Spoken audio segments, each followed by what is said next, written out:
President Obama says the United States is prepared to use military force in Iraq to prevent genocide and also stop the radical Islamists from advancing into the northern part of the country. Tens of thousands of religious minorities targeted by the terrorists are trapped in the mountains, and the U.S. is already airdropping humanitarian aid to help keep those refugees alive. Gary Lane has the story. Speaking from the White House Thursday night, President Obama said America is coming to help stranded Iraqis. The United States of America cannot turn a blind eye. We can act carefully and responsibly to prevent a potential act of genocide. When Islamic State fighters recently overran the town of Sinjar, more than 50,000 Yazidis fled for the mountains. Some men were reportedly captured and killed. Some women were taken as sex slaves. This is a desperate situation, particularly for children. We know for sure that 40 children have already died. That's the numbers we can confirm, but it's probably much more than that. The situation for them is they're on the mountains, they're on the sides of the mountains, they've got no vegetation, no cover, they're sleeping out in the open, they've got no food, no water, no medical supplies. President Obama ordered humanitarian airdrops to provide water and other needed supplies to sustain the desperate and dying Yazidis. And the president says the U.S. will not hesitate to launch military airstrikes against Islamic State fighters if they advance to the Kurdish capital of Erbil. One goal of the Islamic State is to clear its territory of all non-Muslims. It's already ejected the Yazidis, an ancient religious group similar to Zoroastrianism, from the northwestern cities of Sinjar and Zumar. The Islamic State is fighting to control the nearby Mosul Dam. That would give it control of the water and electricity flowing into Mosul and other parts of the northern Nineveh Plains. And more recently, at least 100,000 Christians have once again fled Karakosh and other towns near Mosul. Karakosh is the largest Christian city in the north. More than 500,000 Iraqis have fled fighting in the north since June. CBN Disaster Relief has provided many of them, including these Christians from Karakosh, with requested items like soap and towels, mattresses, pillows, and powdered milk. And the Islamic State isn't containing its jihad to Iraq. The group is gaining more territory in Syria, and now it's even moved into Lebanon. The city of Arsal is just over the mountains not far from Syria and Lebanon's Bekaa Valley. It's predominantly Sunni Muslim, and some of its more militant citizens are supporters of the Islamic State and its self-proclaimed caliph, Abu Bakr al-Baghdadi. So far, the Lebanese army has been unable to drive the IS fighters from Lebanese territory. And back in Baghdad, perhaps it was the tearful plea of this Yazidi lawmaker that inspired U.S. action. Our families have been slaughtered. Set aside your political differences. In the name of humanity, I call upon all of you to save us. To save us. A plea that has finally found a response from the White House.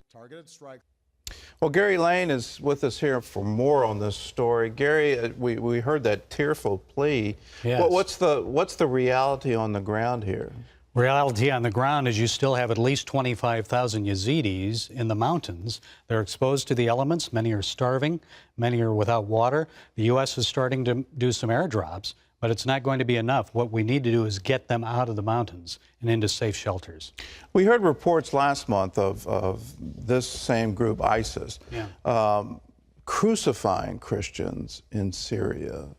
Beheading as well. And is the plight of these refugees either stay on the mountain and starve or come down and be beheaded? Well, if they come down, they have four choices. One is either you convert to Islam. If you don't, you pay a jizya tax and live under Sharia law. The third thing is you leave. Where are they going to go? Erbil is probably the last place, and that's under threat now. Or you die.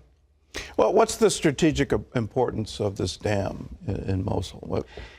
The dam controls the hydroelectric and the water of that entire region in the northern Nineveh Plains and also flowing down to Baghdad.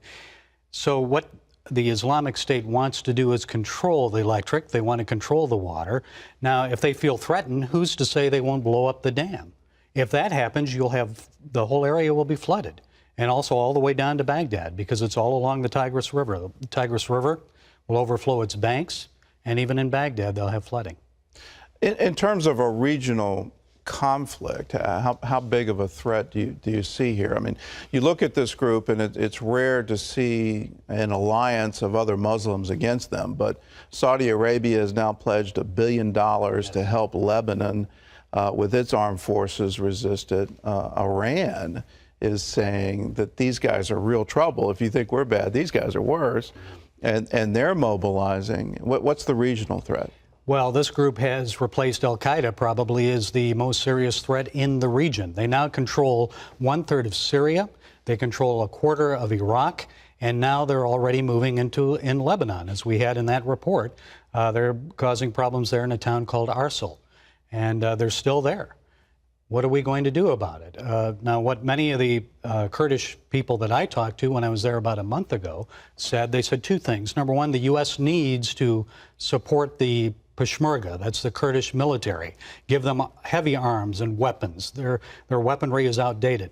The other thing they told me is, look, if Maliki steps down from the prime ministership in Baghdad, all of this will be resolved. I don't know. I think that's kind of simplistic. But politically, I think it would go a long way to resolving some differences. Hasn't the head of ISIS already declared the caliphate? Oh, sure. And hasn't he already declared himself to be the ruler? But how much support is he going to have in the long run?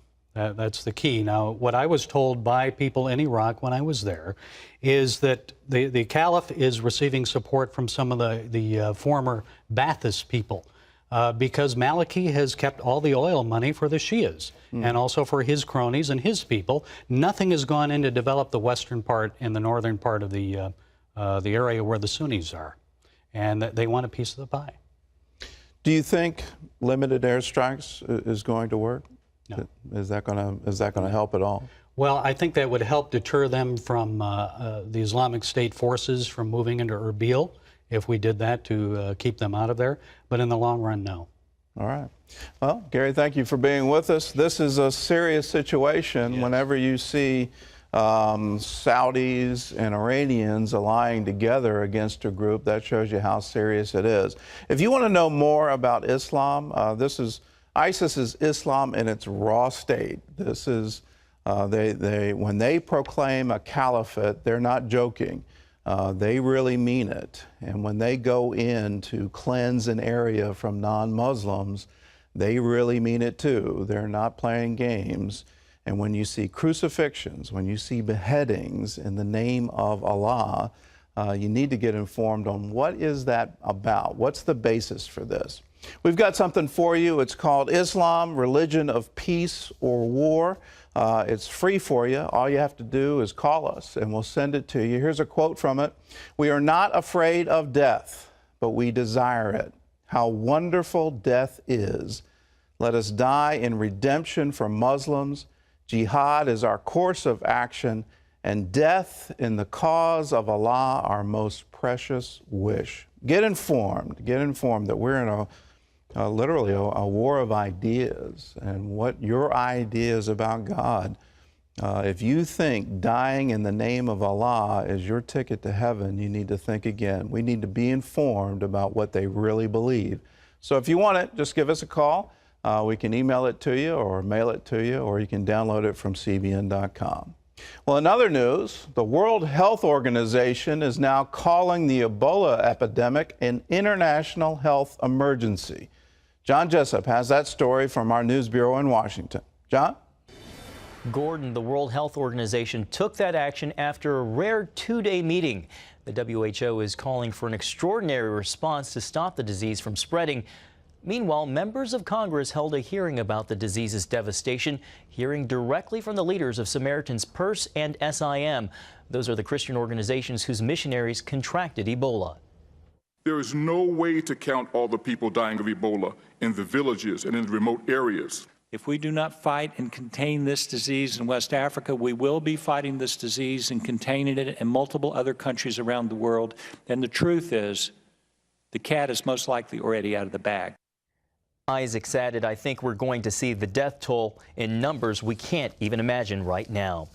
Hamas has shattered a three-day ceasefire with Israel. Terrorists launched at least 20 rockets into southern Israel today, causing little damage so far. Israel responded with airstrikes and artillery fire.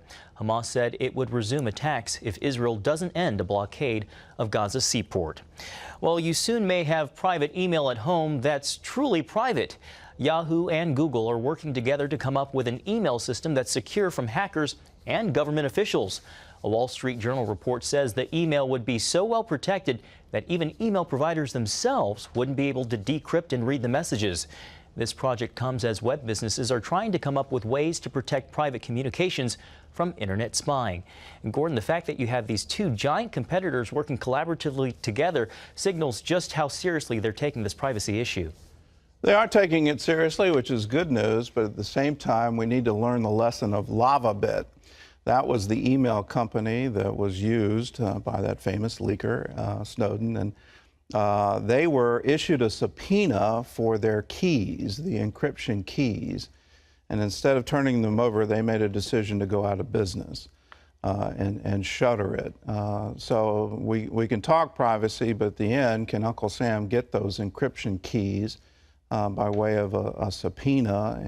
And once they have the keys, then they have the opening for every one of the emails that uses that key as an encryption. So can it be secure? It'll be better than what we have, but ultimately, I think the NSA is still looking over your shoulder. Pastor Saeed Abedini's children are sending President Obama an emotional message asking him to help bring their father home. Abedini has been in prison in Iran for the past 2 years, enduring torture for his Christian faith. His wife, Naghmeh, has desperately fought to get him back. Now their children are joining her plea. Dear President Obama, please help bring my daddy home. I don't want him to miss another birthday or Christmas or Father's Day. Please help bring him home. Why does our daddy need to be in prison for loving Jesus? My heart cries because it misses Daddy. I pray that I'll come back home, but he's still not back home. Operation Blessing is helping immigrant children and Honduran families trying to cross the border into the U.S. to get back home. Working with those the Honduran government teams have set up receiving areas for children to play while their parents are being processed back into the country, and helping these families to get back on their feet as well. Maria was recently deported after reaching the U.S. with her infant son. To help Maria start a new life and provide for her family, Operation Blessing is equipping her with all the tools and supplies she needs to start her own tortilla business. Remember, you can find out more about Operation Blessing by going to its website, ob.org.